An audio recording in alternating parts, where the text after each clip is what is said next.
Olá, de volta com o programa Vídeo Debate e hoje estou com Joel Pinheiro. Tenho o prazer de recebê-lo aqui nos estúdios e o tema vai girar em torno de direita, esquerda, esses conceitos tão confusos aqui, principalmente aqui no Brasil, e também assuntos sobre política, particularmente filosofia política. Seja bem-vindo, Joel. Obrigado, Tom. É um prazer estar aqui. E vamos falar, primeiro tema, democracia. De cara, democracia é a panaceia salvacionista? Não tem defeito a democracia, Joel? Como que você encara este tema tão difícil? Olha, eu acho evidente que a democracia, ela é uma forma de governo, ela tem defeitos e muitas pessoas tratam a democracia como um valor máximo, como você disse, talvez uma panaceia ou algo que reúne todas as qualidades boas que a gente espera de uma sociedade ou de um Estado.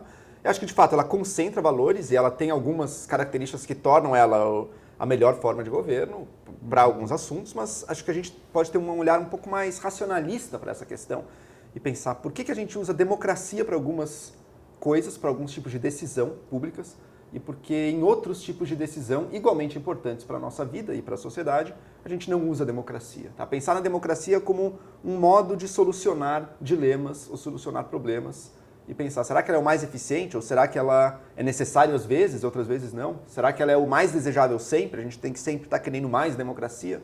Ou talvez a gente tem que ter democracia em algumas questões e querer menos democracia em outras? Sim, a gente entra no tema da hierarquia. Por exemplo, exemplos toscos aqui só para ilustrar, né? Numa sala de cirurgia, o médico não pode ser democrático ali, ele tem que dar ordem, ele tem aquela hierarquia e é até bom que seja assim, porque ele detém o conhecimento técnico para aquela situação. Não dá para ele pedir opinião para um instrumentista, ele tem que mandar. Exatamente. Você tem situações, e o próprio Estado democrático também tem esse tipo de situação e contempla isso, em que a pessoa, ou por ter algum conhecimento, ou por ocupar um cargo hierárquico dentro de um certo contexto, toma as decisões ali e não é esperado que todos os participantes tenham o mesmo poder de decisão e votem. Tá?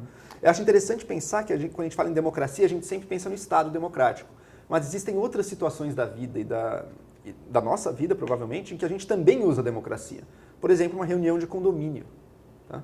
O condomínio residencial, em que as pessoas se reúnem para tomar decisões que valem para todos, também usa um modo democrático de solucionar ou de encontrar respostas ou de ação para algumas questões. Quais são as questões? Aquelas que envolvem a propriedade comum, que todas elas têm em comum ali, que não é de nenhuma delas particularmente. Tá? E qual seria o limite da democracia? Você falou nessa questão da propriedade comum. E a democracia não poderia invadir minha propriedade privada, por exemplo? Pois é, a gente fala em limites da democracia, eu penso em dois pontos. Um deles, e acho que esse é mais amplamente aceito hoje em dia, é o ponto dos direitos individuais mais fundamentais e básicos. Tá? Mesmo todo mundo que é democrata hoje em dia, você não vê um democrata pleno, digamos. Alguém que defende uma democracia com os poderes que tinha uma democracia antiga, por exemplo, em Atenas, que tinha poderes muito extensos, inclusive sobre a vida e sobre a propriedade no âmbito mais pessoal e básico daquela pessoa. Podia excluir alguém da cidade, podia matar alguém até se fosse o caso. Tá? Hoje em dia os democratas não defendem isso, não defendem a democracia irrestrita para tudo. Voto popular para saber se você vai estar morando aqui amanhã ou se a gente vai banir você ou te matar, ou se a sua família vai ser morta, coisas assim. Tá? Então eles reconhecem que, olha, existe algum âmbito de direitos muito fundamentais do ser humano que precisam ser respeitados. Em geral, quando se fala democracia hoje em dia, você já entende que tem pelo menos isso, o respeito a direitos muito básicos.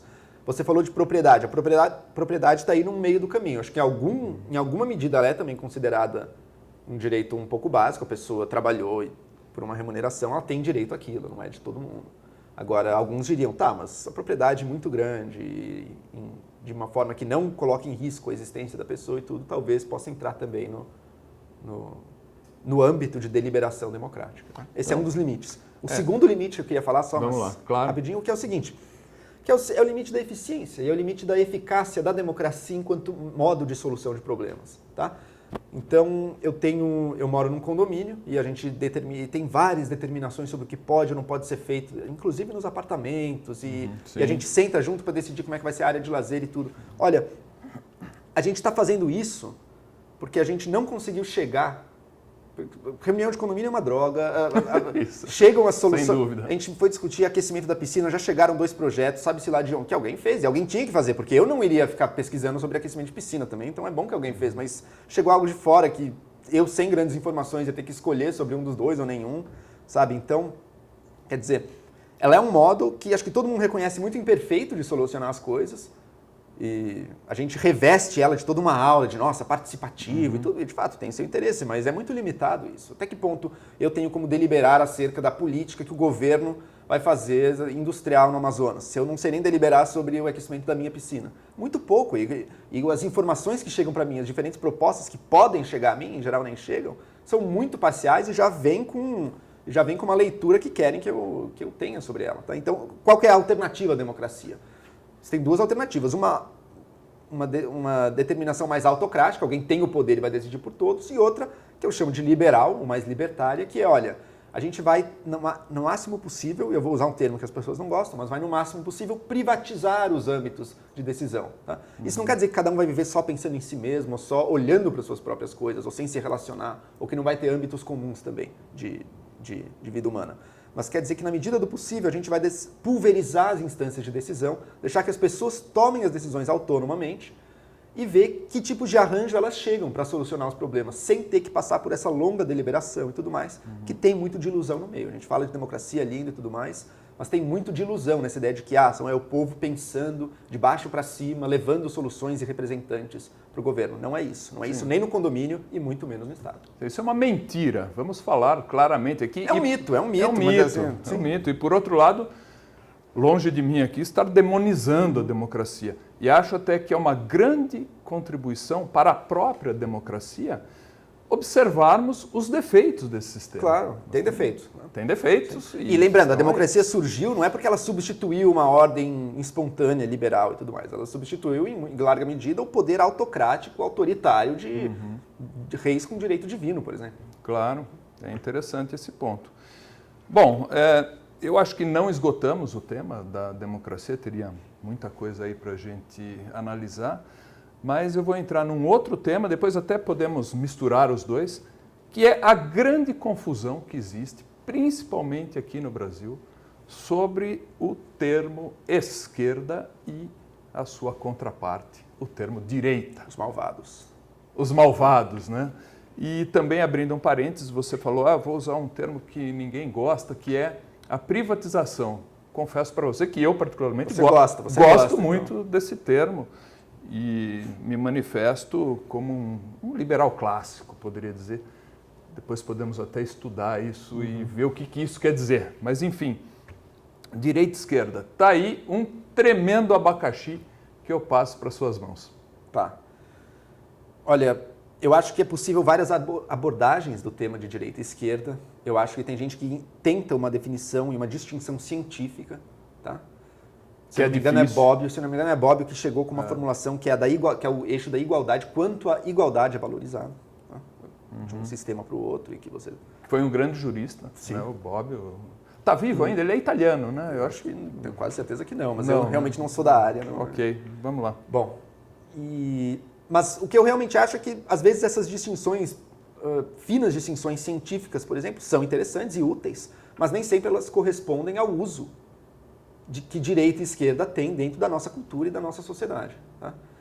Como é que a gente vive num mundo em que o fascismo, que é e o nazismo, as duas das formas mais autoritárias e totalitárias de governo que o mundo conheceu, estão no mesmo saco, direita, de alguém como você, que tem uma posição liberal e quer que as pessoas possam fazer suas escolhas e tocar sua vida de uma forma com menos intervenção de uma autoridade sobre as escolhas dela. Tá? Isso é uma aberração completa. Como é que essas duas coisas estão no saco de direita? E ainda mais, o mais autoritário, que é o nazismo e o fascismo, ainda é a extrema direita, ou seja, aqui no estado puro. Você é uma direita média e eles são a plena direita. Você está no meio do caminho para chegar até eles ali. Tá? Explica isso. E por outro lado, Stalin, e é interessante, tem gente de esquerda que chama Stalin de um conservador de direita, até que por várias questões. Mas, em geral, ele é visto como esquerda porque, olha, ele estava à frente da União Soviética, que era o o máximo do mundo socialista e aquilo era esquerda, porque o socialismo é de esquerda e a gente convencionou chamar assim,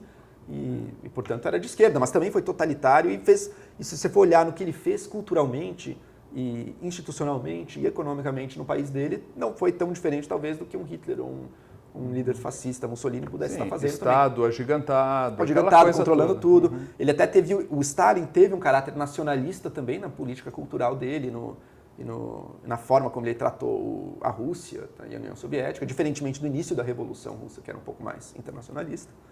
Até no nome está aqui nazismo e nacional-socialismo. Nacional-socialismo. Mas também não nos prendamos tanto ao nome. Então você tem alguém que chama PSDB, não é um partido socialista ou social-democracia tão radical hoje em dia. Mas está aí com esse nome. Mas enfim. Mas além do nome, hein, se você analisar as políticas do nazismo e do fascismo, claro, você tem um controle estatal muito grande. Grande, condenação de lucro, o Estado detendo um poder supremo sobre várias O lema empresas. de Mussolini para o fascismo era aquele, né? Nada fora do Estado, tudo pelo Estado. Não lembro ipsis literis. Você tem diferenças. Você tem que a União Soviética apostou em algumas formas coletivas e comunais de propriedade, especialmente rural, que a Alemanha nazista nunca fez. Então, soviets, não tinha isso na Alemanha. Mas você tinha em ambos os casos um Estado muito grande e os dirigentes estatais e a burocracia estatal com um poder muito grande, fazendo decisões em nome do povo, em nome dos proletários, em nome de quem quer que seja, mas tomando decisões e fazendo o que queria. As matizes são diferentes, mas a cor é a mesma.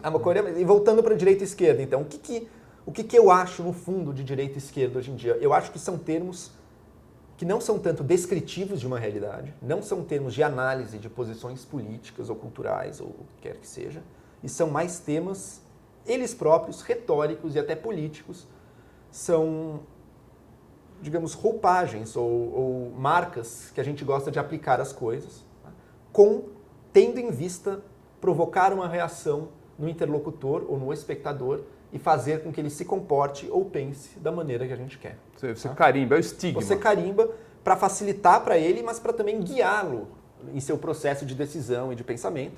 Tá? E como é que eu acho que funciona hoje em dia, basicamente, essa relação esquerda-direita? Pensando no Brasil, hoje em dia, na minha opinião, pelo menos nos meios que eu frequento, esquerda tem claramente a prioridade e é uma marca que reúne nela a superioridade ética, reúne enquanto fantasia, ou quanto, não estou dizendo que ela é mais mito, ética. Não tô dizendo, exatamente. Mito, né? Monopólio da virtude. É isso exatamente, que você tá é o lado do bem, é ele. Tá? É quem defende os mais fracos, quem defende o povo. Tá? O que a esquerda faz? Eu vejo como a maior desonestidade do pensamento de esquerda essa tentativa de monopolizar a virtude.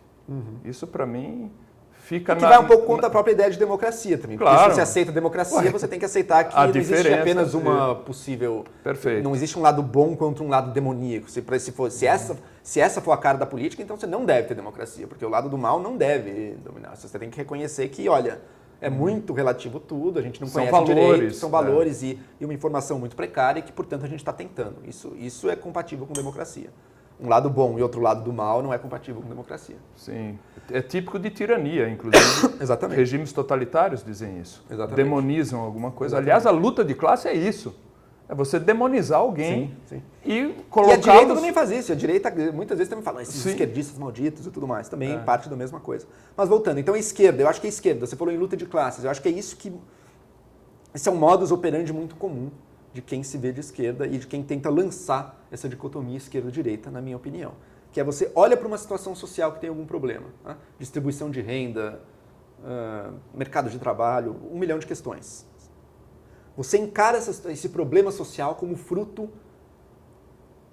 de um conflito, ou mais que um conflito, fruto de uma exploração ou de uma injustiça social original. Sabe? Um grupo tem privilégios e outro grupo, portanto, tem menos do que deveria ter. Um grupo explora e outro grupo é explorado. Um grupo oprime e outro grupo é oprimido. Tá? Essa é a cara básica, esse é o dado básico desse jogo. Tá? A esquerda toma para si a defesa do grupo oprimido, do grupo explorado, do grupo que não tem privilégios e que portanto, luta por ter mais direitos. Ela lança essa dicotomia, ela lança essa cara básica. A direita, quem acaba sendo a direita? Acaba sendo aqueles que voluntariamente aceitam para si, às vezes contra gosto, mas acabam aceitando para si a defesa do lado mais forte. Né? E isso acaba sendo a direita. Mas é um jogo retórico. Tá? Você não precisa ler a sociedade e os problemas sociais com esse viés da luta de classes. Claro, Tá? nós versus eles. O problema do trânsito. É tosco demais. É tosco demais. O problema do trânsito numa cidade como São Paulo que é muito relevante. Tá? Você não precisa encarar ele como uma situação de, olha, eu tenho um lado sendo explorado, outro lado sendo o opressor. Aliás, é um pouco contraintuitivo até pensar nesses termos. Tá? Você poderia pensar com viés, por exemplo, da engenharia, tentando maximizar o fluxo ou tudo mais. Claro, está muito além disso aí. Está muito além disso aí, isso nem entra em jogo. Ó, a transcendência aí entrando. Mas o debate político acerca do trânsito se transformou, queiramos ou não, num debate entre esquerda e direita, no qual você tem, olha, você tem os donos de carro, o cidadão da classe média, da elite, branco, que domina e que oprime, que tem todo espaço, e você tira do espaço, você oprime, eles têm privilégios e outros têm menos do que deveriam ter, que são os usuários do transporte coletivo, que não tem nada, e os usuários de meios alternativos, como a bicicleta ou tudo mais, que também não tem seu espaço e que no fundo é a elite de esquerda que se colocando aí dentro da... Não, obviamente não, a maior parte de quem usa bicicleta não é assim, mas sim, quem criou o discurso e o movimento da bicicleta é isso. E, então você transformou o trânsito em mais uma luta de classes. Então o importante é tirar privilégios injustos de uma elite, o carro, e dá-los a quem antes era explorado, para que você crie uma igualdade social. Usuários de ônibus, dos proletários do transporte coletivo, os alternativos que usam bicicleta e tudo mais. Isso você transformou numa luta de classes. Você transformou em esquerda e direita. Não tira o foco da Você é contra a solução. Ciclofaixa? Você é o quê? De esquerda, de direita. Você é a favor da ciclofaixa, você é de esquerda. Mas por quê? É arbitrário. Poderia ser o contrário. Se alguém tivesse lido essa situação e construído uma narrativa diferente, seria o contrário. Pega o aborto. Se é a favor do aborto, em geral, é a esquerda. Né? Mas olha que curioso. No Brasil, em que a esquerda, especialmente o PT, teve uma origem muito forte, ligada também a movimentos católicos, você tem uma ampla faixa da esquerda brasileira, comunidades eclesiais de base, pastorais e tudo mais, que é contra o aborto. E eles constroem a narrativa contrária, a narrativa de que defender o aborto, defender o direito do aborto no fundo, defender os interesses de megacorporações e de uma indústria da saúde e de serviços reprodutivos internacional e americana que vai entrar aqui no Brasil e fazer clínicas de aborto e tudo mais. E que, portanto, isso é defender os interesses da direita, ser a favor do aborto. Né? E que os interesses ser de esquerda, no fundo, até reconhecer que é uma situação dramática mesmo, mas dar à mulher as condições para ela poder viver e não ter que fazer escolha pelo aborto. Porque, no fundo, isso é parte dessa visão também, ninguém escolheria o aborto se tivesse, ou quase ninguém escolheria o aborto se tivesse um meio social que o acolhesse, que desse mais opções e alternativas. É uma narrativa franca, muito pequena hoje em dia, em franca decadência. Acho que essa esquerda católica brasileira não está num bom período, está tendendo a diminuir, mas é uma narrativa que existe, que está aí, e que olha como ela pintou a mesma questão que a gente está acostumado de ver como direita contra aborto e esquerda pró-aborto de uma forma oposta. Eu entendo isso, quer dizer, tudo é retórica no fundo. Né? Mas eu tenho aqui dentro que existem alguns valores que a gente pode atribuir, pelo menos no imaginário popular, para a esquerda ou para a direita. Por exemplo, tamanho do Estado. A esquerda, qual o tamanho do Estado na esquerda? Né? Na esquerda mais dominante de hoje em dia, que se vende como tal e como esquerda, de fato defende um Estado grande. Embora você vai conhecer esquerdas anarquistas também. Não, tudo bem, mas assim, o que a gente tem hoje a esquerda, o valor é o Estado agigantado, até para dar conta de tantas tarefas assistenciais que a esquerda demanda. Então ele tem que ser grande, até para ter a estrutura que dê conta ao assistencialismo. Né? Atualmente o pão e circo para o povo. Não é isso? É Bolsa Família e futebol e tal, pão e circo. Embora a Bolsa Família, se comparar com outros tipos de intervenção estatal, seja muito mais, digamos, liberal do que... Claro, do que outras. Sem dúvida. Mas enfim, né, se tem esse valor. E a direita, por sua vez, fica com a questão do Estado pequeno. Sim. Uma direita que ainda não existe no âmbito da política brasileira. Sim, uma direita esquisita. Não, está não em tem. vias de existir. Mas não tem, existe. Exatamente. Então, Mas quem é a direita estabelecida no Brasil? Existe direita no Estado brasileiro ou não existe? Olha, eu não conheço quem defenda... A ACM era direita? Não, ele é um homem de esquerda? O ACM era um homem de esquerda? Mas esses caras estão todos no espectro da direita, mas as políticas assistencialistas e tudo, eles se assemelham à esquerda. É porque você jogou elas para a esquerda, sabe? Eu não consigo entender o que eu tô justamente tá provocando provocando você, exatamente. Você jogou, você deu para elas a marca de esquerda.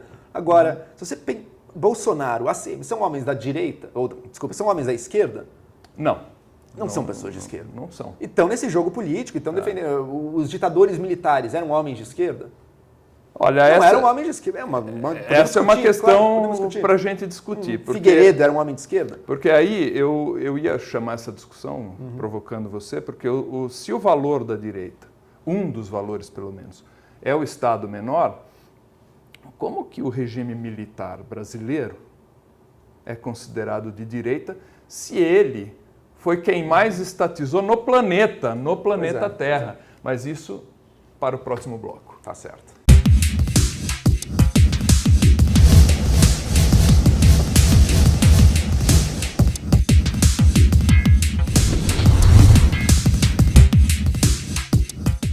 De volta com o programa Vídeo Debate, hoje na presença de Joel Pinheiro. Joel, tema interessante, está esquentando aqui, né? Primeiro bloco cheio de temas borbulhantes e entre direita e esquerda chegamos a pelo menos uma conclusão. A esquerda se assemelha mais com o Estado agigantado, a direita com o Estado mais enxuto. Mas você chegou a essa conclusão. Você chegou a essa conclusão. Estou colocando aqui. Mas ainda assim, e aí concordo contigo, eu ainda não me sinto confortável com essa conclusão. Olha que coisa. Nem com essa primeira premissa eu me sinto à vontade.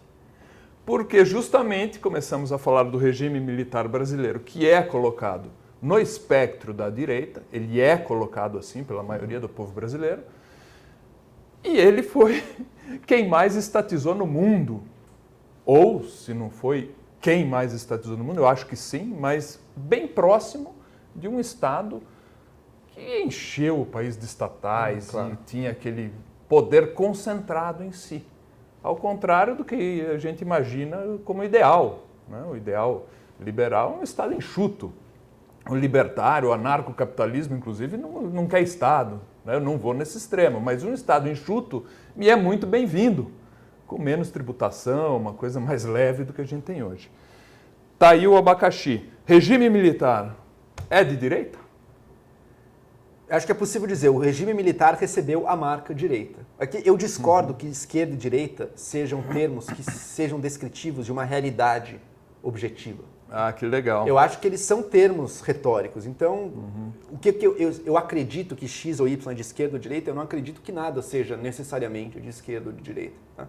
Eu acho que a gente pode ler e tentar entender por que a gente marca o regime militar como sendo direita, embora ele tenha todas essas características, em muitos pontos, em outros vai ser totalmente diferente, mas em muitos pontos vai ser muito similar ao que pode ter feito um governo de esquerda, que se vendia como esquerda. Ele é muito similar ao ideário esquerdista. Sim. Né? Eu acho que a gente pode dizer o seguinte, você tinha o regime militar, qual era a aliança? Quem eram os amigos do regime militar brasileiro? Com quem ele se identificava mais na luta pelo poder mundial que estava acontecendo naquele momento? Pelo lado americano ou pelo lado soviético. E no fundo vai ser isso que nitidamente Estados Unidos. Nitidamente o lado americano. O lado americano era o capitalismo e o lado soviético era o socialismo de formas puras? Não eram. E muito pelo contrário, você vai ver paradoxos, e especialmente nos casos menores, você vai ver 1 milhão de contradições. Estados Unidos tem cota. Tem cota racial, para começar, que é um belo exemplo. Né? O Estado americano, como ele cresceu, o poder que ele deu para si mesmo, isso até hoje em dia e continua crescendo tanto. Ele está longe de digo ser... que para quem é liberal ou se vê como liberal, libertário, como é o meu caso, os Estados Unidos já deixou de ser, na grande maioria das coisas, especialmente na grande maioria das questões políticas, um exemplo de Estado liberal. Ele permanece em um ponto apenas, que é a questão da liberdade de expressão. Mas de resto, ele já não é, nem de longe, na maioria dos casos, na maioria dos exemplos, um Estado particularmente liberal, muito menos libertário aí, que é uma coisa um pouco mais radical João, ainda. Nesse ponto, eu devo dizer para você que eu concordo em 100% com sua afirmação, porque os Estados Unidos hoje, sob minha perspectiva, eles têm um cacoete ali socialista muito forte. Né? Agora, mas eu também, esse que eu acho interessante, se a gente, vamos tentar olhar para a história, para olhar para os estados e olhar para os grupos humanos e para as nações, como grupos de pessoas e que fazem alianças entre amigos e inimigos, e de guerras ou de pactos. E vamos pensar que para as pessoas que tomam decisões nessas nações, nesses estados, esses nomes, tanto esquerda e direita, mas como também liberalismo, capitalismo, conservadorismo, conservadorismo, ou o que você quiser, nacionalismo, ou tudo mais que você quiser. Para essas pessoas que tomam as decisões, esses nomes são importantes como marcas e como símbolos que elas precisam para ter do seu lado parcelas significativas da população, mas que eles não precisam ter relação direta ou relação forte com o que de fato é feito. É a retórica que você falava, a luta pelo poder. Volta numa questão retórica, numa questão política, de luta pelo poder, né? Da qual o homem nunca conseguiu escapar plenamente. Alguns lugares escapam um pouco mais, mas o homem nunca conseguiu, provavelmente nunca conseguirá escapar completamente. Mas daí a gente também para de ter que pensar que o modelo soviético, portanto, era o socialismo. E olha o que aconteceu na União Soviética. Olha como a gente pega um conceito abstrato de socialismo, ou até de socialismo marxista, e aplica aquilo à União Soviética. Olha, a União Soviética, o que levava Stalin e a nomenclatura toda e os agentes políticos da União Soviética a tomar decisões lá dentro, pode ter certeza que eles encaravam essa literatura e esses símbolos todos como algo que eles precisavam manipular para se viabilizar politicamente. Mas não como uma cartilha real, e na qual eles fossem apenas os executores de um plano, ou de uma ideia, ou de uma proposta que estivesse dada. Não era o caso. Eles são uma tribo lutando pelo poder. Eu concordo contigo, Joel, mas até a página 3. Porque existe, do ponto de vista pragmático, alguns territórios que têm a tendência de um lado ou de outro. Vamos, para eliminar o termo esquerda-direita, de um Estado mais inchado e de um Estado mais enxuto. Concordo, sim. Né? E todos esses que têm a tendência de um Estado mais inchado, um Estado mais coletivista, né? Atenção para o termo, um Estado coletivista, Vietnã, Camboja, União Soviética, Coreia do Norte, enfim. China. China Já é um problema para você, Leonardo. China é um problema, não. E China é um ótimo exemplo, porque tem Hong Kong ali no meio, quer dizer, com outra pegada e que deu certo. Mas quem tem essa tendência ruiu, fracassou do ponto de vista, inclusive social, não é só do ponto de vista econômico. Aquele povo sofre. Então, eu vou falar uma opinião pessoal, o liberalismo, em minha modesta opinião, ele caminha até por questões sociais como o mais recomendável para o momento. É o que temos para hoje. Eu concordo.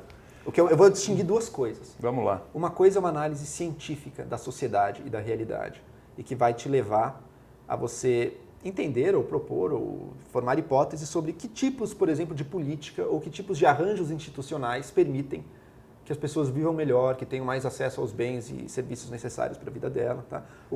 Qual tipo de sociedade que funciona melhor? Tá? Isso é uma questão, digamos, científica, uma ciência que eu estou usando num sentido bem genérico, bem amplo, que inclui também questões éticas e valorativas. Tá? Talvez não tenha uma sociedade que seja melhor que as outras, você tenha trade-offs, olha, esse tipo de política leva a isso, esse tipo leva aquele. Não ter Estado tem esses benefícios, mas também tem esses custos. Eu, aliás, sou de uma forma um tanto utópica, mas sou anarquista, então sou um liberal bem radical, um libertário bem radical. Eu não chego em você, eu tô um passinho atrás, mas entendo o seu ponto. Sim. Eu entendo. Isso é um lado, isso por um lado. É a questão científica da coisa, a questão de entendimento. Tá? Eu estou usando científico, mas é que eu não estou também tentando puxar a sardinha para o meu lado e dizer, mas se você fizer o estudo científico, você também será um libertário que nem eu e tudo mais. Não estou chegando nesse ponto. Mas estou dizendo, uma coisa é isso, é você tentar entender racionalmente a sociedade e perguntar-se que tipos de arranjos, que tipos de leis, que tipos de processos, que tipo de instituições promovem mais o bem comum, ou o bem das pessoas e tudo mais. Essa é a questão, mas é uma questão é o debate, é fundamental. Outra... O que é melhor para todos? Isso. Essa é a questão fundamental. Não é o que é melhor para mim. Porque o individualismo tem esse nome que parece e se confunde com o egoísmo. E o coletivismo, pela própria nomenclatura, pelo termo utilizado, ele parece que é mais social. E, em termos práticos, é justamente o oposto que ocorre. Se você pegar, por exemplo, né, outro dia eu tive uma discussão com um esquerdista, que eu quero muito bem, é da minha família, gosto e tal, tenho um ótimo relacionamento. Você vê que a família fala mais alto que a ideologia, né? Não, a gente quer bem as pessoas, sem problema nenhum, a gente se dá bem. Mas a pessoa não consegue sustentar o diálogo comigo sem cair na baixaria. Sei. Né? Sem apelar, não é xingamento, não é nada disso, mas a pessoa apela. Quer dizer, no momento que a discussão chega num ponto-chave, eu falo, não, tá bom, então vamos para os testes pragmáticos ali da sociedade. Coreia do Sul e Coreia do Norte. Nós temos um mesmo povo, sob uma mesma formação étnica, cultural, etc. Passou um traço no meio, um afunda no modelo comunista e outro prospera. E todo mundo se dá bem no regime capitalista, com suas variantes e tal. A Alemanha, eu estive numa exposição em Nova York muito interessante sobre a Alemanha. Então tem lá o Muro de Berlim e o mesmo povo, mesma historinha da Coreia. Um lado, que foi o lado oriental comunista, afundou. E o outro, que era o lado capitalista, prosperou. Tanto é que o fluxo migratório é claro, as pessoas votam com os pés de uma maneira muito clara. Então, o fluxo migratório diz claramente qual regime melhor. Inclusive, eu tirei fotos lá do Muro de Berlim, tinha lá no museu o muro, né, um pedaço do muro. No lado capitalista, todo desenhado, liberdade de expressão. Do lado comunista, aquele cinza com gente, postos para metralhar quem tentasse fugir. É incrível, né? Maluco mesmo. Não é uma coisa bizarra? Quer dizer, não há discussão qual regime melhor. E a gente ainda discute. Jundiaí é uma prefeitura que está sendo regida pelo PCdoB, Partido Comunista do Brasil. Ainda existe isso no Brasil. Foi-se martelo. Será que isso é bom? As pessoas se perguntam ainda temas que a história já mostrou que não existe. Nós estamos muito abaixo. Você colocou a discussão em altíssimo nível. Só que a gente está aqui embaixo. Claro. E eu peço a sua reflexão sobre isso. Eu vou voltar àquela distinção que eu estava fazendo. Um lado é o entendimento científico, racional, objetivo de que modelos funcionam melhor. Tá? E eu acho que a comunidade científica, de uma maneira geral, de novo, estou usando comunidade científica para me referir a todo mundo que discute, que lê, que já chegou num consenso que certos arranjos tentados ao longo do século XX, de fato, não são os melhores.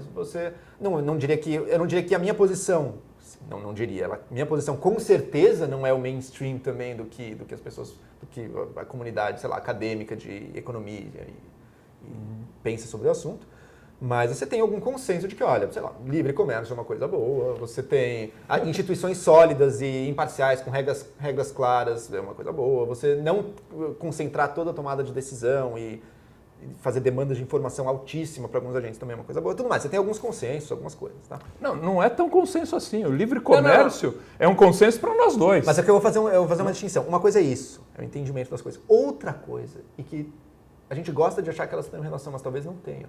Outra coisa são os processos sociais e políticos envolvidos na luta pelo poder. A gente gosta de pensar que a política existe aqui e que ela está baseada nas ideias e nas propostas e nos modelos que estão aqui. E o que eu estou dizendo é, corta um pouco essa relação. A política pode usar um pouquinho isso aqui. E um presidente usa o que um Nobel de Economia, num país desenvolvido, o presidente usa o que o Nobel de Economia fala. Mas ele acaba se vendo na posição de justificar e de criar justificativas retóricas para algo que talvez não seja bem o que ele fez ou o modelo dele e tudo mais. A agenda é outra. A agenda é outra. É uma outra, o que está em jogo aqui na coisa política é outra coisa, não é a implantação de ideias no mundo real. Tá? Eu não acho que a relação seja zero também, mas eu acho que é bom, mentalmente é bom às vezes conseguir separar totalmente as duas coisas e pensar, calma, tá bom. Agora vamos esquecer que Lula a gente associou com socialismo, o Dilma a gente associou com socialismo, e a Aécio, por algum motivo X, a gente associou com capitalismo.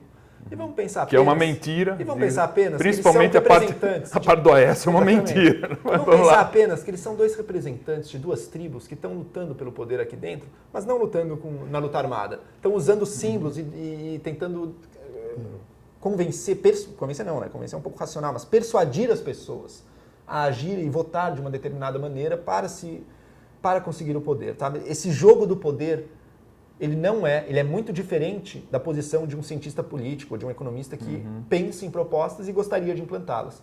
As duas coisas estão ligadas, porque para implantar uma proposta, você vai precisar do poder. Tá?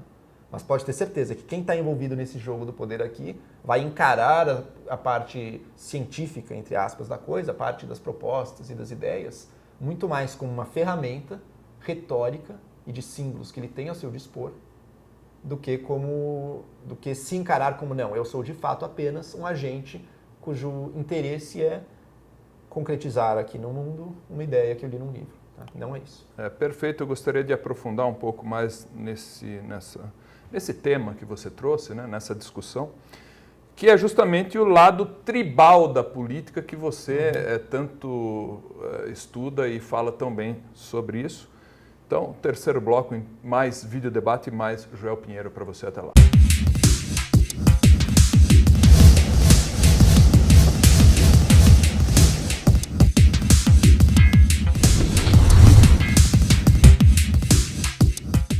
De volta com o programa Vídeo Debate, neste terceiro bloco, estou na presença de Joel Pinheiro e o tema está muito, muito interessante sob minha perspectiva. A você que chegou agora, recomendo que vá na internet, assista o primeiro bloco do programa, o segundo, para poder entender agora o terceiro bloco. Joel, bacana você ter vindo aqui, fico realmente feliz de ver assim, uma pessoa jovem como você, já com os conhecimentos, a bagagem intelectual que você trouxe. Parabéns, meus sinceros cumprimentos. E a pergunta aqui, o lado tribal, na verdade não é nem uma pergunta, eu queria que você explorasse mais esse lado mais visceral da política. O que é isso? Vamos falar sobre isso. O que eu penso quando eu falo de lado tribal? Eu vou começar com uma observação que muitos já devem ter feito, que você já deve ter feito também. Quando a gente vota numa eleição, supostamente, pela narrativa dominante, a gente deveria, ou o eleitor mais esclarecido, aquele que tem o voto consciente, o que tem mais cidadania e tudo mais, o que ele faz? Ele compara propostas de diferentes candidatos, vê quais ele concorda, quais ele acha que tem mais chance de dar certo, ou quais ele acha que são melhores, e vota com base nisso, achando aquele candidato que concentra mais propostas que ele acha boas. Tá? Qual é a realidade do processo eleitoral? Se fosse assim, digamos, seria um pouco difícil de saber em quem cada pessoa vai votar, né? A própria pessoa ficaria em dúvida, estudaria, eu encontro um cara na rua, seus parentes, você não sabe direito. Quem você vai votar dessa vez? Ainda não sei. Na eleição passada eu votei na Dilma, mas agora eu estava acompanhando as propostas e eu achei as propostas do Aécio melhor, ou vice-versa. Tá? Poderia acontecer isso. Mas não é isso que acontece.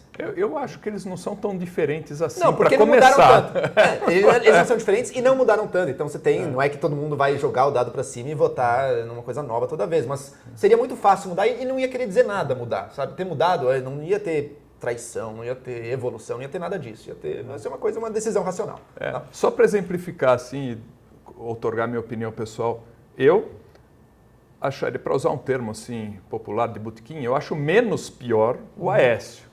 Mas estou longe de simpatizar com o PSDB. Eu teria votado no Eduardo Jorge até no primeiro turno, mas eu também gostava da Marina, acabei votando nela, não foi para frente, mas isso é uma política. Mas é outra também claro, que não... Claro.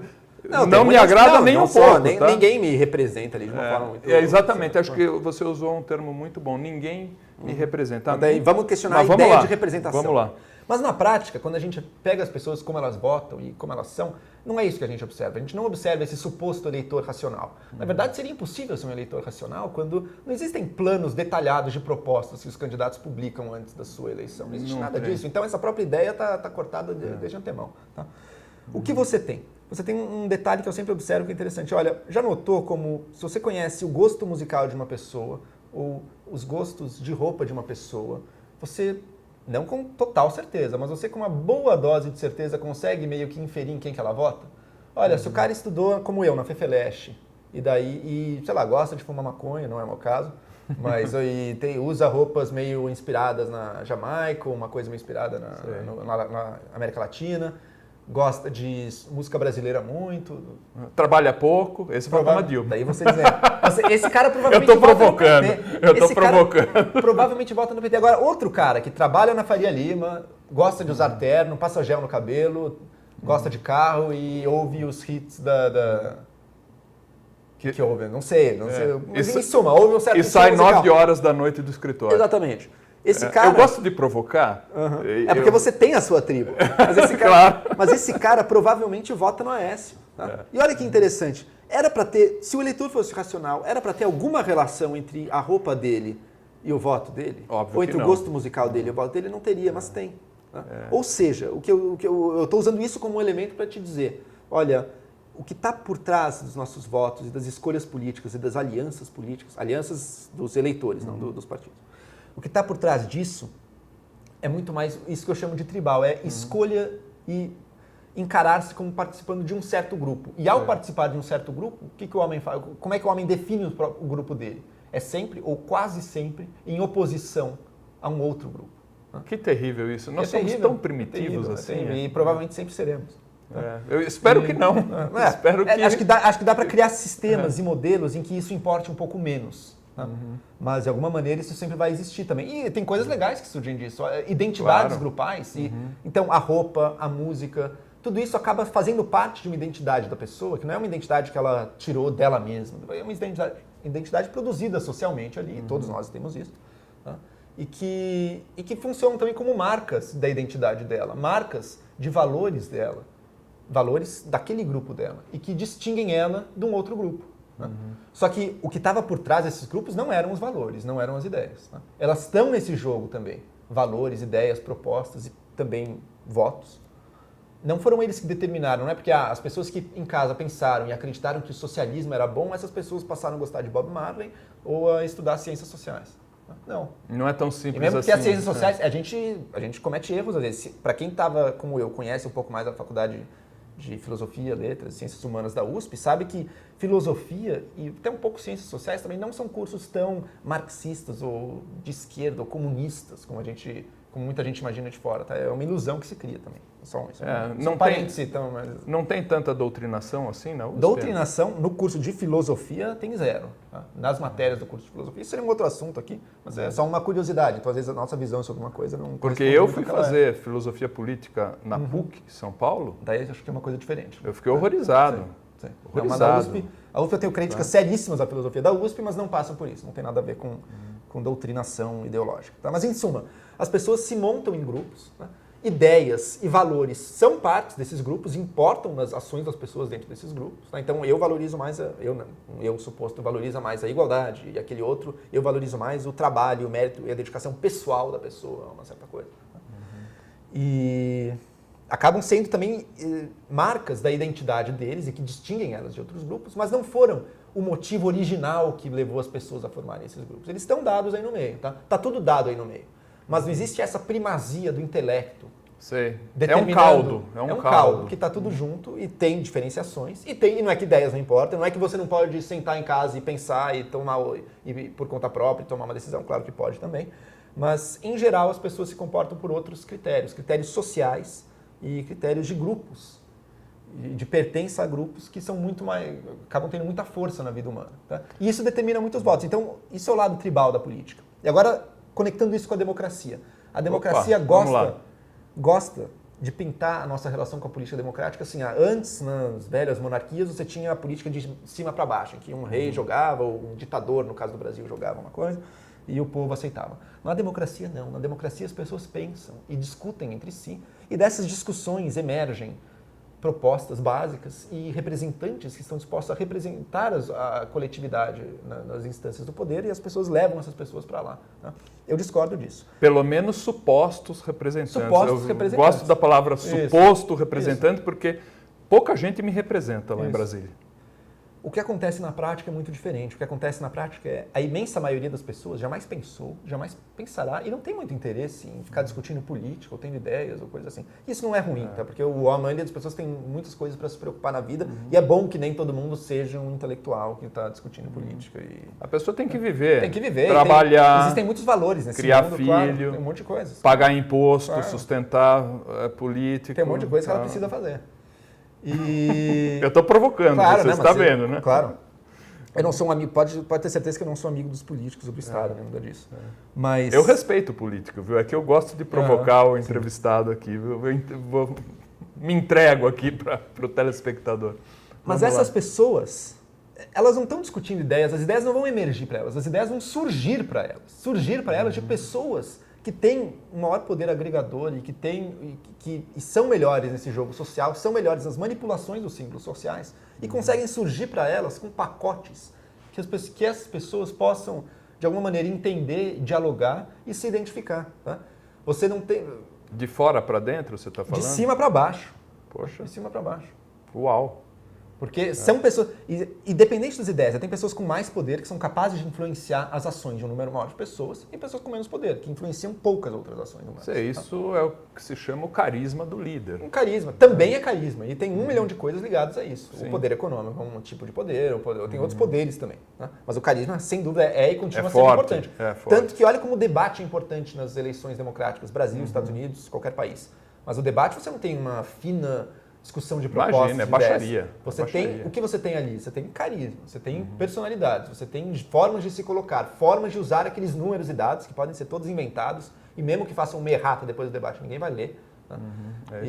E formas de se colocar para, de fato, atrair e conquistar a confiança ou conquistar a aliança de muitas pessoas. Tá? Aliás, a última coisa que teve aqui no Brasil foi uma continuidade entre proposta de campanha e realização efetiva. Olha o nível. Olha a total desigualdade, a total descontinuidade entre as duas coisas. Total. Assimetria ética, inclusive. Exatamente. Na democracia também as coisas vêm de cima para baixo. Essa é a grande mentira. Tá? Porque as pessoas, não foram as pessoas que pensaram aquilo. Aquilo foi algo pensado para essas pessoas, para elas poderem se aliar àquilo e votar naquilo. Tá? Também veio de cima para baixo. Não mudou isso. Muito legal isso que você está falando. O interessante da democracia é que ela permite que possa mudar a tribo ou o grupo de ideias. Eu não sou tão, digamos, realista nesse sentido de dizer que não é tudo jogo de poder, tudo alianças. Não acho isso. Acho que ideias podem ter assim, sua importância. E tem, tanto que estados mudam por causa de propostas diferentes. Né? Mas, digamos, o bom da democracia é que ela permite que uma tribo mude, outra tribo venha ocupar o espaço do poder, ou outras ideias venham ocupar o espaço de poder, sem que você precise derramar sangue para isso acontecer. Tá? Um outro grupo que estava mais alheio ao Estado ou estava mais fora, não estava conseguindo ascender, conseguiu crescer, conseguiu aumentar sua base de suporte, conseguiu influenciar mais gente, conseguiu colocar seus representantes lá dentro por um meio que não exigiu uma guerra civil naquele país. Isso é um grande mérito.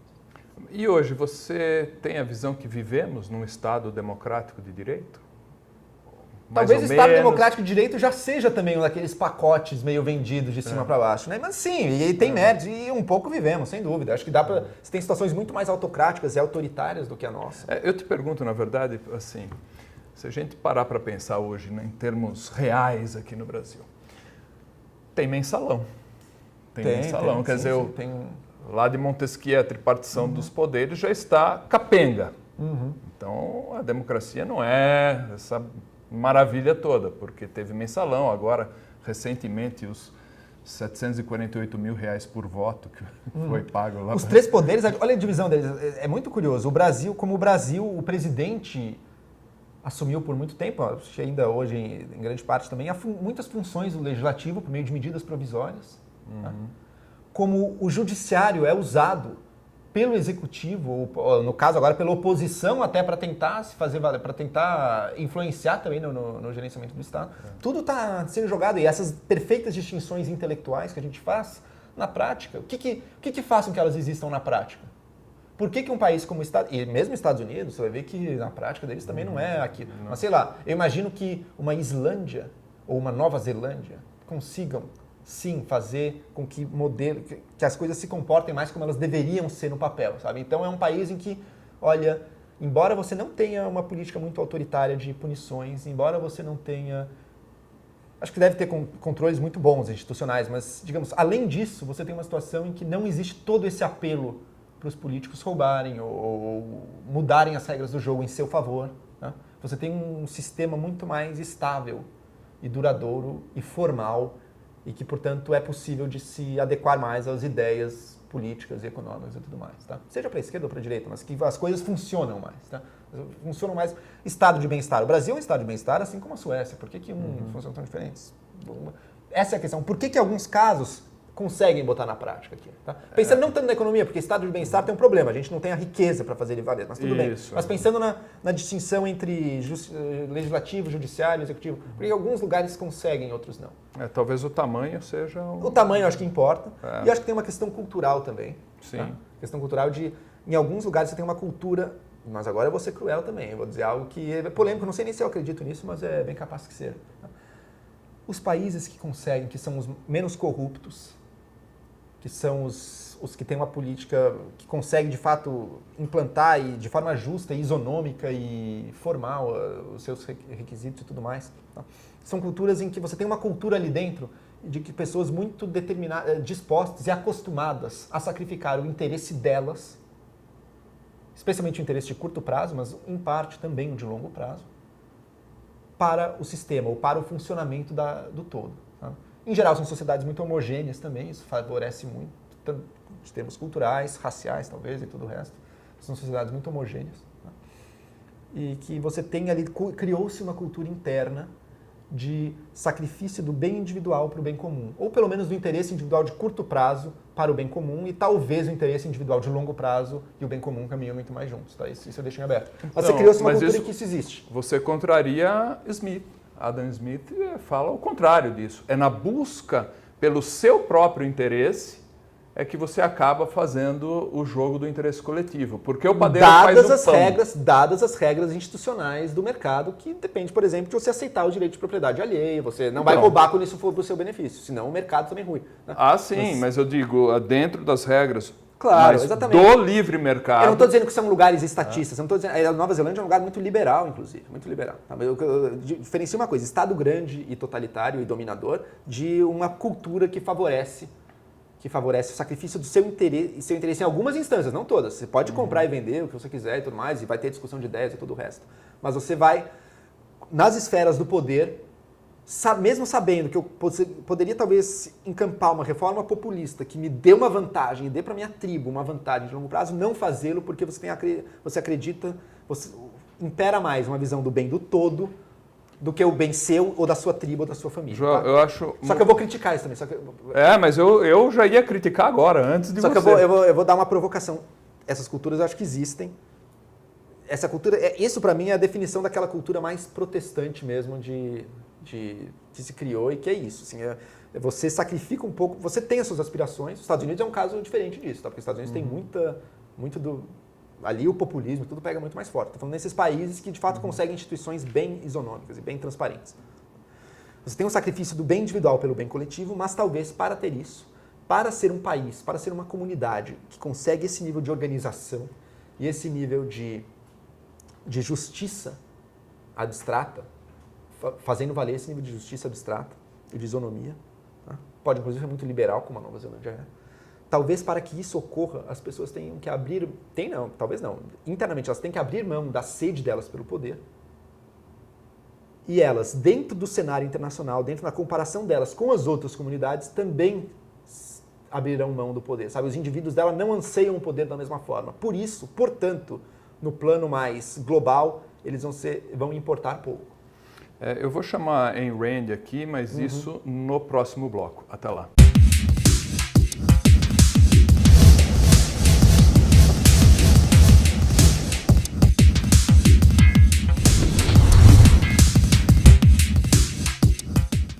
Ok, de volta neste quarto bloco com Joel Pinheiro. Na verdade, o programa teriam 3 blocos apenas, mas eu achei muito interessante e resolvi abrir um quarto bloco aqui. Bom, Joel, o tema ficou assim bastante provocativo. Né? Você colocou alguns pontos que eu concordo em 100%, outros que eu não concordo. Tem alguns pontos aí de discordância em relação ao teu discurso. Mas minha função aqui é provocar você. Vamos lá, eu estou aqui para ser provocado. E surgiu o debate. Acho bacana esse debate e está interessante mesmo. Aí eu trago, chamo Ayn Rand aqui, porque Ayn Rand vai dar uma conotação de um certo gigantismo moral para aqueles que produzem muito. E de certa forma o que eles ganham acaba medindo isso. Então, na obra dela, sim. Na obra dela, estou chamando, evocando aqui Ayn Rand. Por exemplo, Bill Gates, ele ao produzir uma planilha Excel, por exemplo, mesmo que ele tenha na cabeça só ganhar dinheiro, por egoísmo, vamos dizer assim, aí seria mais a pegada do Adam Smith. Ele seria já muito útil à sociedade. Porque ao produzir essa planilha, ele gera um valor, potencializa... Imagina que essa planilha, falando especificamente dela, o que fez para a humanidade essa planilha? Nossa, otimizou todas as empresas, fez maravilhas. pela humanidade. Então ele, em Adam Smith, ele é bom, é legal porque produziu tudo isso. Ayn Rand, buscando interesse próprio. Ayn Rand fala, além disso, ele é um gigante moral. Isso não vai contra o que você está falando? Não vai contra, porque eu tentei descrever um trade-off que eu vejo entre benefício coletivo e benefício individual, mas eu não sou... A gente ouve coletivo e já acha que é bom. Para mim, coletivo não é necessariamente bom também. Tá? Eu acho que o bem individual é muito importante, sim. Eu acho que as sociedades que fazem esse sacrifício, embora vão ter ganhos econômicos, sociais, políticos, vão ter sacrifícios sérios em outras áreas também, que não é fácil fazer essa decisão. Tá? Por isso eu acho que o Brasil, por exemplo, não deve aspirar a se tornar uma Islândia. Eu, pelo menos, não aspiro a me tornar. Eu tampouco. Eu acho que o Brasil... Ou uma Nova Zelândia, embora tenham méritos enormes também, são outras... Mas vamos voltar para Ayn Rand. Olha que interessante.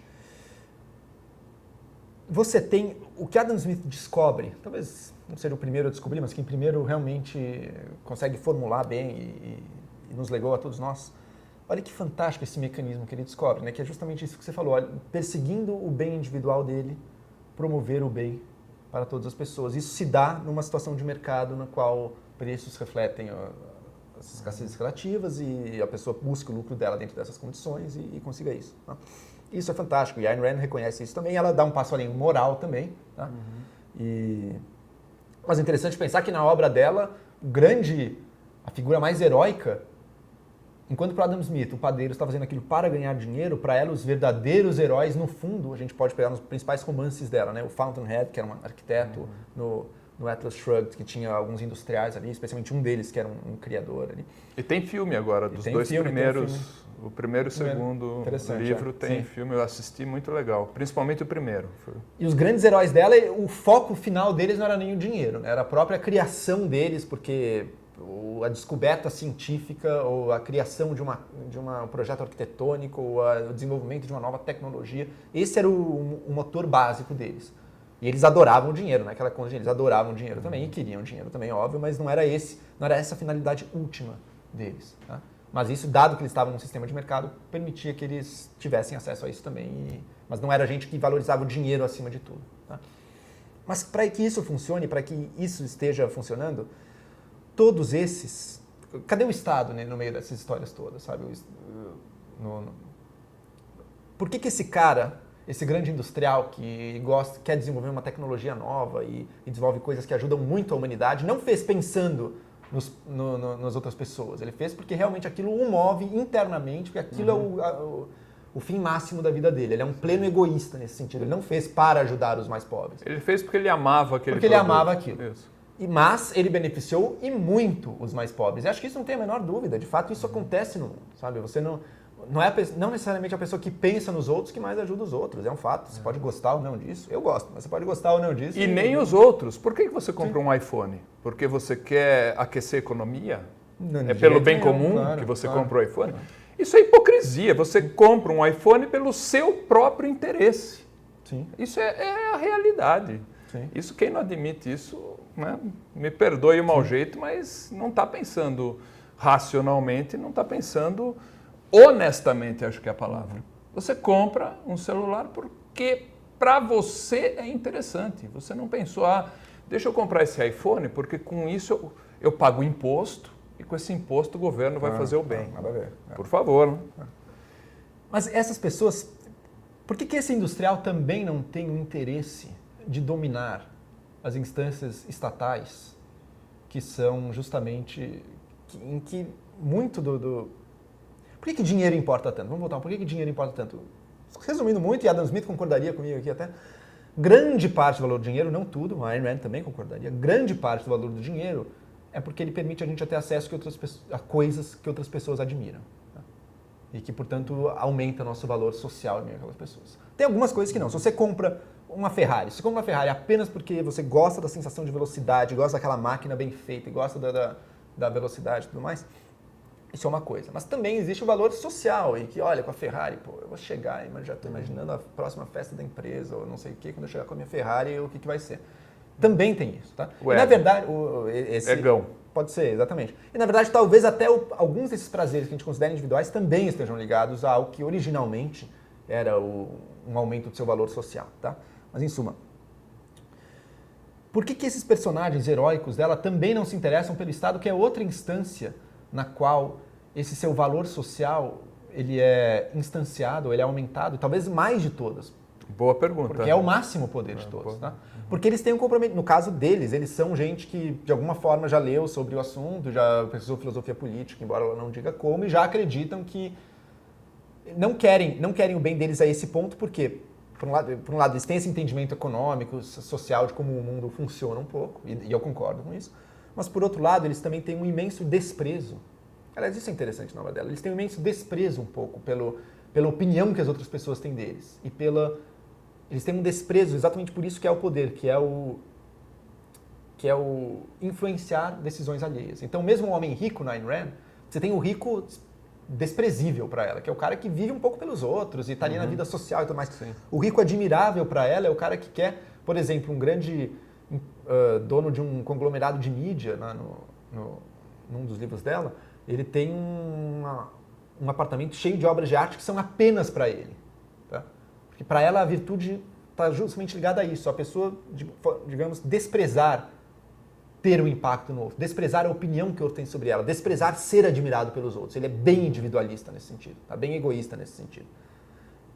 E, embora esse cara também ele tivesse a tentação, que ela fala que é a mais perigosa de todas, do poder. Não do poder político, o poder político é um tipo de poder, mas o poder no sentido de influenciar os outros, tá? E de estar bem com os outros. Tá? Para que o herói dela exista, para que o mundo dela exista, as pessoas têm que ter essa disposição radicalmente antissocial nesse sentido. Nesse sentido de que não está nem aí, verdadeiramente nem aí pela opinião dos outros. Note que esse egoísmo deles tem algo de muito admirável também, e muito bonito. Quando a gente pensa no egoísta, o cara que compra um carro para se mostrar na festa, ele é egoísta? No nosso uso normal do termo egoísmo, sim, esse cara é um egoísta. Para ela, não. Para ela, esse cara, ele também é um altruísta. Ele está pensando nos outros. Tá? E ela despreza o altruísmo. Interessante. A benevolência, ela admira até. Olha, se ele realmente gosta de alguém e quer ajudar aquela pessoa, ótimo que ele faça isso. Não é que ele não pode ter amigos e não pode se importar ele com não ninguém. age pelos outros. Mas ele não vive pelos outros. Ele não é manipulável pela Ele não é manipulável pela opinião alheia. pública, exatamente. Ele não vive, os valores dele não dependem da aprovação ou desaprovação Por dos isso que outros. ele não vai para o público. Por isso que ele não vai para o público. Nem na instância da política e nem na instância de usar o dinheiro dele para ser o bambambam da sociedade. Ele é um cara quase um eremita, digamos assim. Que legal. Para mim foi uma sacada, porque eu não tinha analisado sob esse prisma que você está colocando. Muito interessante. Vamos lá. Vamos, sei lá, talvez não, com certeza. Quer dizer, e ela pensa num mundo organizado para que esse tipo de homem possa viver e prosperar. E eu acho isso muito admirável, eu acho legal. Acho que o mundo tem que permitir esse tipo de homem também. Embora sabendo que a maioria das pessoas não é assim. A maioria das pessoas está intensamente investida na opinião alheia.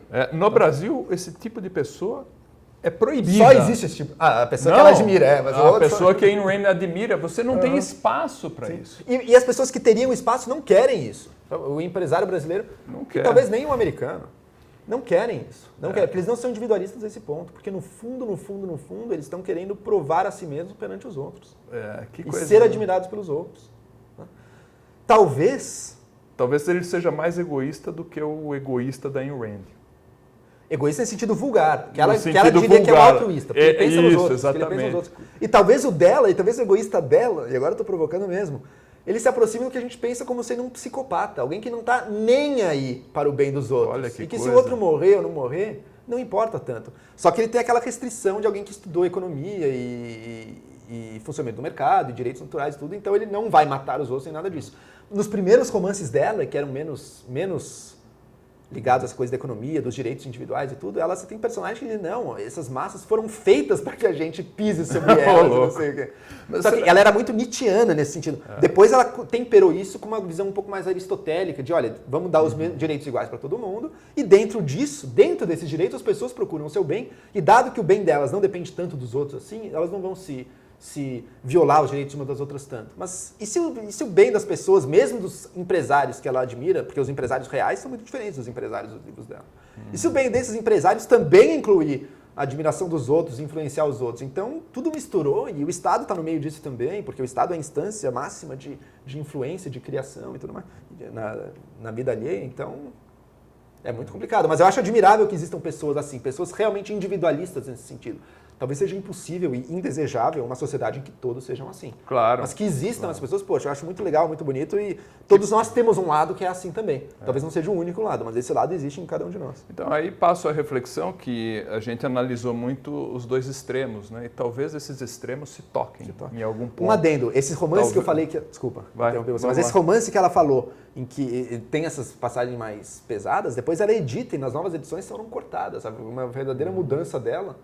E que é um equilíbrio, digamos, no mínimo é um equilíbrio difícil de chegar. Um mundo plenamente de regras bem estabelecidas e intocáveis e de intenso busca do bem individual. Isso depende, para esse mundo existir, ele depende que esse bem individual seja definido de uma forma muito precisa e que esse bem individual não inclua ou inclua de forma muito baixa e de forma muito tênue influenciar as outras pessoas. Porque se influenciar os outros passa a ser importante, as próprias regras do jogo... Agora, a minha perspectiva desse tema todo, e para quem acompanha a nossa conversa, a base de tudo está que a busca pelo interesse individual dentro do sistema estabelecido, ele se transforme, é meio alquimia, entendeu? Ele se transforme em interesse coletivo. Ele se transforma em bem coletivo, sim. Isso, esse é o segredo, que mesmo, vamos dizer assim, apesar do homem ter essa vocação egoísta, no sistema esse egoísmo reverte a favor de todos, que aí voltamos no exemplo de por que o padeiro faz o pão. Não é para distribuir pão para a humanidade e matar a fome do mundo, ele tem o interesse na família dele. Mas, por outro lado, acaba revertendo a favor de todos aquela produção. Agora, deixa eu te provocar. O sistema existe independente das pessoas? De jeito nenhum. De jeito nenhum. Ele nem existe, na verdade. O que existe são as pessoas. O sistema é um compartimento da nossa mente que a gente chama daquele nome. Uma criação, ele não está fora. Filhote. Exatamente. Tanto o sistema legal como empresas e todos os outros tipos de coisas só existem dentro da cabeça das pessoas. Aí eu estou de acordo. Portanto, como é que o sistema existe e como é que o sistema impera na vida das pessoas? Depende das decisões das pessoas, contínuas para o sistema imperar. E você tem pessoas para as quais o bem individual delas, na situação concreta em que ela se encontra, passará pela violação das regras do sistema. Portanto, para o sistema imperar, você tem que ter pessoas dispostas, sim, a sacrificar em muitas instâncias o bem dela pelo bem do sistema. Pode ter aposta. A aposta liberal clássica é que no longo prazo, no limite, tudo convergiu. Então, também o bem individual dela vai ser beneficiado pelo bem do sistema, porque todo mundo vai viver melhor e tudo mais. Isso. Mas, concretamente, e certamente no curto prazo, você tem uma distância muito grande. Então, você tem que ter gente disposta a, sim, sacrificar o seu bem individual pela existência desse sistema, que não precisa ser totalitário. É um sistema que deixa amplo espaço para a busca do bem individual, mas que, em alguma medida, você precisa ser sacrificado. É por isso que eu não chego no seu anarquismo, né? Eu acho como viabilizar? Eu acho que você tem que ter o limite individual, sim, mas você tem que ter o limite do coletivo também. Sim. E por isso que eu simplificaria o meu pensamento muito particular em jurisdições. Você tem a jurisdição pública e a privada.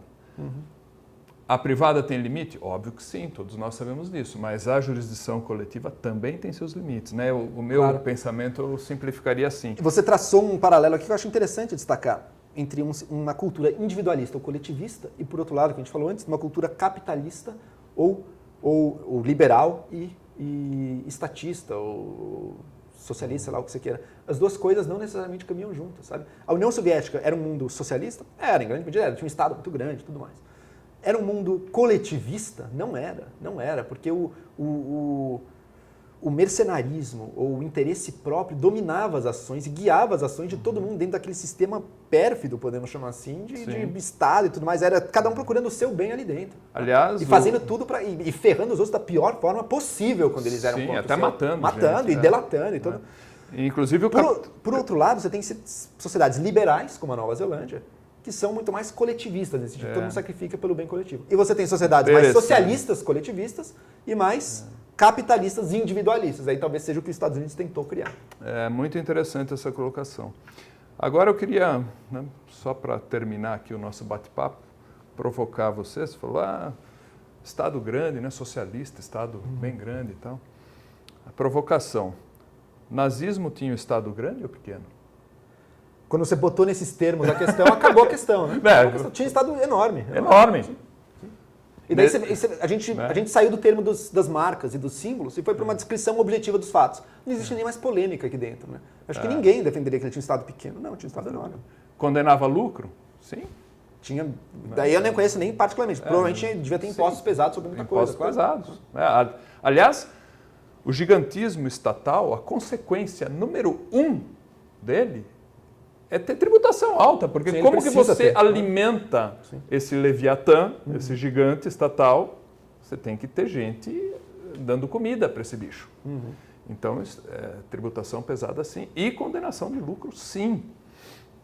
E aí, condenação cultural de lucro serve para os interesses desse sistema, claro. Fascismo, mesma coisa, e aí vai, né? Bom, eu vou abrir um espaço para você. O programa está mais do que encerrado, o tempo estourou já em muito. Se você quiser dar algum recado seu, falar alguma coisa. Eu vou tentar, então, 5 minutinhos aqui, pensar. A gente discutiu muito sobre política, como o mundo funciona e tudo, e eu me considero um liberal, libertário, defendo o Estado mínimo sim, ou até inexistente sim, e direitos individuais e tudo mais. Eu acho que eles promovem situações muito boas e promovem um espaço, ou uma situação, um contexto em que as pessoas possam viver bem e concretizar muito dos bens da vida humana e, portanto, é muito positivo. Admiro, sim, muito do que a Ayn Rand escreveu e tenho aquilo também como valores meus, embora não da forma tão absoluta. Ela foi radical aquilo. Demais, eu também. Mas, então, eu queria juntar as duas coisas. As melhores pessoas, quando vão fazer política, as melhores pessoas no sentido de aquelas que mais pensaram, ou que mais têm ideias, que não estão ali só pelo poder delas, que estão ali justamente porque elas se importam com a sociedade. E daí podem ser de esquerda ou de direita, lembra? Podem ser socialistas, podem ser o que for. As melhores pessoas, em geral, são as menos aptas, muitas vezes, a fazer política. Sabe? Você não tenha, por preconceitos, por mitos na origem, e que não estou querendo dizer que estava tudo lá atrás, mas são continuados até hoje, reproduzidos até hoje. Mitos sobre o que é democracia, sobre o que é Estado, sobre qual é a relação de ideias e sociedade, qual é a relação entre ideias e Estado. Por mitos desses, você tem um vazio no meio de campo, que é pessoas comprometidas sim com ideias, mas que também conseguem entrar no jogo e ser bem-sucedidas. O pragmatismo. O pragmatismo, nesse entrar no jogo, ser político. Que sabem ser políticos e sabem manipular os símbolos para fazer valer aquilo que elas veem como melhor. Fazer acordos. Mas que não estão dispostos a fazer qualquer coisa lá dentro também. Sabe? Ceder um pouco, talvez. Saber ceder e tudo mais. São coisas muito difíceis. Eu sonho com alternativas à política, até porque uma das alternativas é você tentar mudar a política. Outra alternativa é você fugir, criar algo novo. Criar um mundo em plataformas marítimas. E tem gente investindo nisso. E olha o valor de pessoas bilionárias que têm dinheiro para investir. Elas podem investir em sonhos loucos desse. Como no século XIX, você tem alguém como Robert Owen, um grande industrial, investiu na criação, sim, de comunidades socialistas, que ele achava que era o melhor jeito de operar e tudo mais. E foi um sonho dele, ele pôde criar algo novo nesse mundo, não forçou ninguém para fazer isso, foi da fortuna dele, de investimentos dele, e pessoas foram lá voluntariamente. Se foi bem sucedido ou não é uma longa discussão, mas quer dizer, elas têm o dinheiro dá a elas o poder também de influenciar o mundo de formas assim bem interessantes, né? Então, saídas da política são muito interessantes. Secessionismo, separatismo, criação de sociedades alternativas, tudo mais, muito interessante, mas sem ilusões também.